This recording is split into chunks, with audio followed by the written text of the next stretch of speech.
This section is for high rollers, sweetheart. You and your boyfriend need to move. Andy Anderson said this to the woman sitting with Muhammad Ali at the Sands Hotel in Las Vegas in 1965.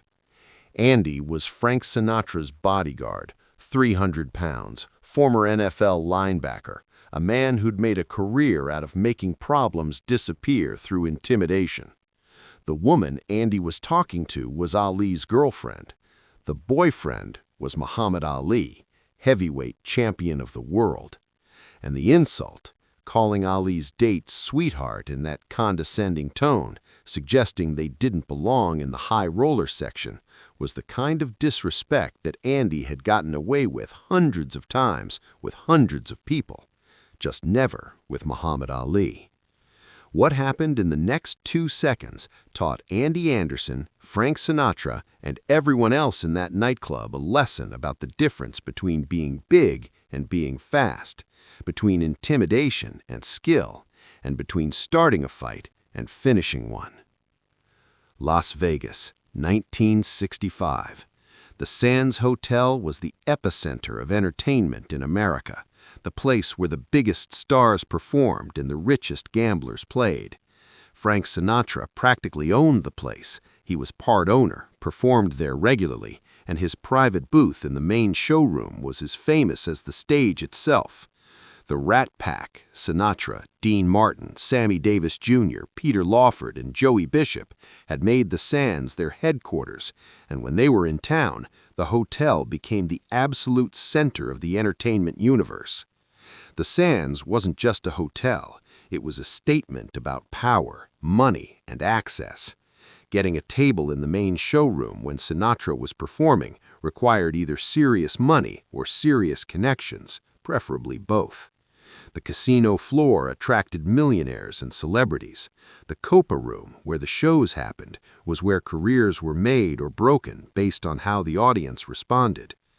When Sinatra was in town, which was often, the Sands became the center of the universe for celebrities, high rollers, and anyone who wanted to be seen in the most exclusive room in Las Vegas. The energy was electric. Champagne flowed freely, and money changed hands in amounts that most people couldn't imagine. Muhammad Ali was 23 years old, the heavyweight champion of the world, and increasingly famous beyond just boxing. He'd beaten Sonny Liston the previous year in one of the biggest upsets in sports history, the 7-1 underdog who'd proven everyone wrong. And he was becoming a cultural phenomenon, appearing on talk shows, doing comedy routines with his famous rhyming predictions, making headlines as much for his personality and his mouth as for his fists. Ali loved Las Vegas. He loved the energy, the spectacle, the fact that in Vegas, being loud and entertaining wasn't just accepted, it was rewarded. He'd come to town for a few days between training camps, bringing his girlfriend, a woman named Sanji Roy, who he'd recently started dating. On their second night in Vegas, Ali and Sanji went to the Sands to see a show and have dinner. They were dressed well, Ali in a sharp suit, Sanji in an elegant dress, and they'd been seated in the main showroom near the stage, a section generally reserved for VIPs and high rollers. Andy Anderson had been Frank Sinatra's bodyguard for 3 years. At 300 pounds, 6'3", with a background as a defensive linebacker for the Detroit Lions before a knee injury ended his career, Andy was perfectly suited for the job. His role was simple: protect Sinatra, handle problems, and make sure the Sands maintained its reputation as a place where the right people felt comfortable and the wrong people knew they weren't welcome. Andy took his job seriously, maybe too seriously. He had a tendency to be overly aggressive about enforcing the unwritten rules of the Sands: who sat where, who spoke to whom, who belonged and who didn't. Sinatra had spoken to Andy about it before, told him to ease up, but Andy believed that vigilance was what kept Sinatra safe and the Sands exclusive. On this particular night, Sinatra was in his private booth with several friends, including Dean Martin and Sammy Davis Jr. They were watching the show, drinking, enjoying themselves. Andy was standing near the booth, alert as always, scanning the room for anything that might require his attention.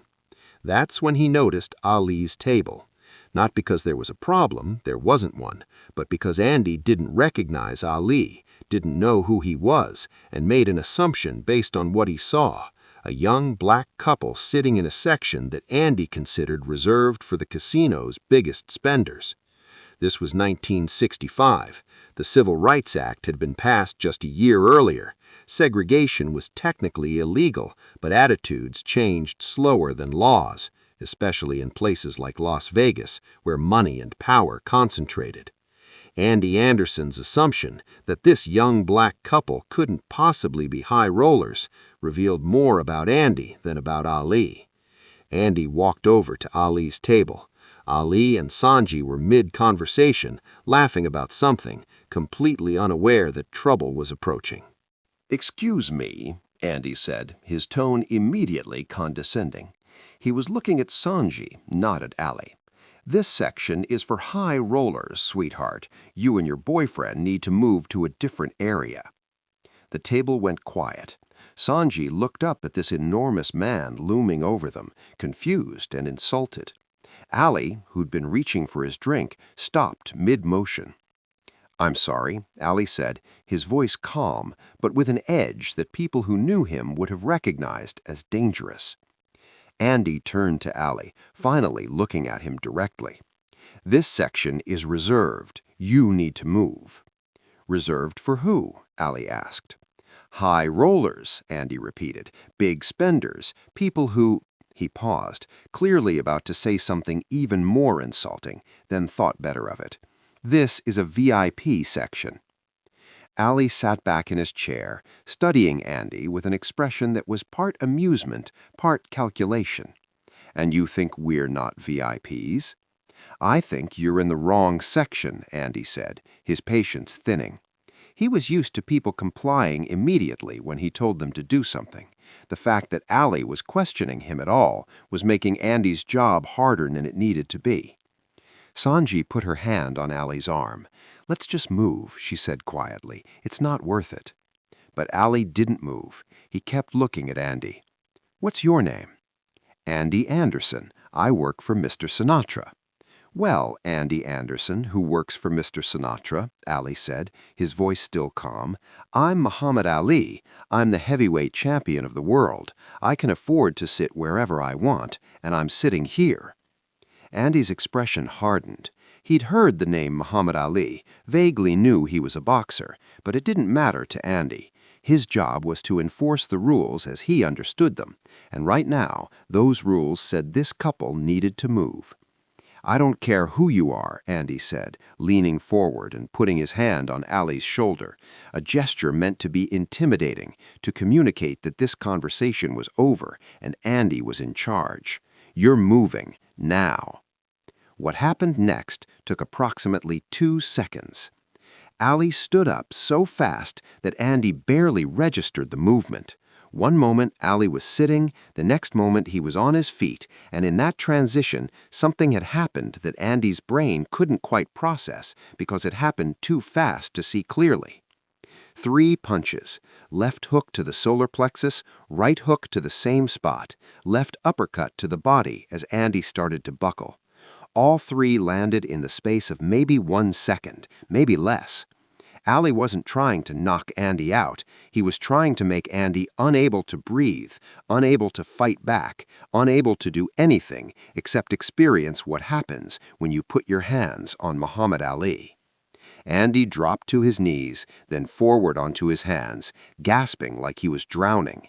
His diaphragm was in complete spasm. He couldn't get air in, couldn't get air out, couldn't speak, couldn't do anything except kneel there on the nightclub floor, wondering what had just happened to him. Ali sat back down, calmly, as if nothing unusual had occurred. He took a sip of his drink and resumed his conversation with Sanji. The entire nightclub had gone quiet. People at nearby tables had seen Andy approach, had seen him put his hand on Ali's shoulder, and then had seen Andy collapse. Most of them hadn't actually seen the punches. They'd happened too fast. It looked like Andy had just fallen. From his private booth about 30 feet away, Frank Sinatra had watched the whole thing. Unlike most people in the room, Sinatra had seen enough fights to recognize what had just happened. He'd seen Ali stand up, he'd seen the blur of motion, and he'd seen his 300-pound bodyguard, a former NFL player who'd handled countless problems over 2 years, get absolutely destroyed in less time than it took to snap your fingers. Sinatra stood up and walked over to Ali's table. Dean Martin and Sammy Davis Jr. followed, both of them trying not to laugh at what they'd just witnessed. "Mr. Ali," Sinatra said, extending his hand. "Frank Sinatra. I apologize for Andy. He's an idiot, but he's my idiot, and I should have taught him better." Ali stood and shook Sinatra's hand. "No problem, Mr. Sinatra. He put his hands on me, I handled it. We're good." Sinatra looked down at Andy, who was still on his hands and knees, finally starting to get his breath back. "Andy, you're fired. Get out." You were just—" Andy tried to speak, still struggling for air. "You were just embarrassing me and disrespecting my guest," Sinatra interrupted. "Muhammad Ali is the heavyweight champion of the world. He's exactly the kind of person who belongs in the VIP section, and you treated him like he didn't belong because of what? Because of how he looks? Get out of my sight." Security helped Andy to his feet and escorted him out.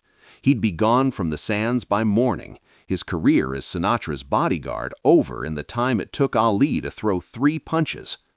Sinatra turned back to Ali. "Can I buy you and your lovely date dinner? It's the least I can do for my guy being such an ass." Ali smiled. "I'd like that." What happened over the next few hours surprised everyone who was there that night. Sinatra invited Ali and Sanji to join him, Dean Martin and Sammy Davis Jr. in his private booth, the most exclusive spot in the entire hotel, the table that presidents and movie stars competed to get invited to. They talked for hours, the conversation flowing easily despite how different their worlds seemed on the surface. Sinatra asked Ali about boxing, not the superficial questions reporters usually asked, but real questions about the psychology of fighting, about fear, about what it felt like to stand across from someone who wanted to hurt you. Ali explained his philosophy. "In the ring, I'm not fighting the other guy. I'm fighting fear. His fear of me, my fear of him. Whoever wins that fight wins the real fight." Ali asked Sinatra about music, about performing, about what it was like to stand on stage night after night. Sinatra talked about the craft of it, about how a great performance wasn't about hitting every note perfectly, it was about connecting with the audience, making them feel something they couldn't feel anywhere else. They discovered they had remarkably similar philosophies about performance. Both believed in giving the audience more than they paid for, in making every show memorable, in never holding back even when you were tired or hurt or didn't feel like performing. Both understood that being great wasn't about talent alone. It was about showing up when it mattered and delivering even when it was hard. Dean Martin made jokes. Sammy Davis Jr. did impressions. Ali did his rhyming routines, predicting what round he'd knock out his next opponent. Sanji sat there amazed, watching these legends of entertainment and sports connect like they'd known each other for years. By the end of the night, something genuine had formed, not the surface-level celebrity friendship that existed for photo opportunities, but real mutual respect. Sinatra saw in Ali something beyond the boxing, a performer who understood the stakes of public life, who carried himself with dignity while also knowing how to entertain. Ali saw in Sinatra someone who'd mastered his craft completely, who commanded respect without needing to prove himself constantly. Over the years that followed, Ali would visit Sinatra whenever he was in Vegas. Sinatra would attend Ali's fights when he could.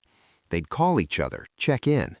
When Ali was stripped of his title for refusing to go to Vietnam, Sinatra was one of the few celebrities who publicly supported him, who said Ali had the right to stand on his principles. "That night at the Sands," Sinatra said years later in an interview, "I learned something about Muhammad Ali that I never forgot. He could have hurt Andy badly. 3 punches to the head and Andy would have been in the hospital. But Ali hit him in the body, Painful, effective, but not permanently damaging. He taught Andy a lesson without destroying him. That takes control. That takes class. That's why Ali was more than just a fighter.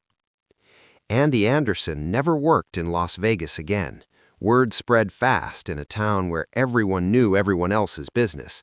The story made the rounds, how Sinatra's bodyguard had assumed Muhammad Ali and his girlfriend didn't belong in the VIP section, how he disrespected the heavyweight champion of the world with that condescending sweetheart comment, and how he'd been put on the floor in 2 seconds by 3 body shots that most people in the room hadn't even seen. No other major entertainer in Vegas wanted a bodyguard with that kind of judgment, someone who couldn't recognize one of the most famous athletes in the world, someone who'd let his assumptions about race and class override basic common sense. Andy ended up back in Detroit, working various security jobs, nightclub bouncer, mall security, private events, never quite recovering professionally from that one moment of poor judgment. He lived with the knowledge that he'd made one very expensive mistake, one that cost him his career and his reputation, all because he'd assumed 2 young black people couldn't possibly afford to be in the VIP section. For Ali, the incident became one of those perfect Ali stories that combined everything people loved about him: the speed, the skill, the restraint, the ability to defend himself and his date without being cruel, and the way he turned a moment of conflict into the beginning of a friendship. "Man insulted my girl," Ali said when reporters asked him about it, "put his hands on me. I handled it. Then we all had dinner and became friends. That's Vegas, baby." If this story of instant karma and unlikely friendship moved you, make sure to subscribe and hit that like button. Share this video with someone who needs to be reminded that disrespect has consequences. Have you ever seen someone underestimate the wrong person? Let us know in the comments below. And don't forget to ring that notification bell for more incredible true stories about the moments when size meets speed and assumptions meet reality.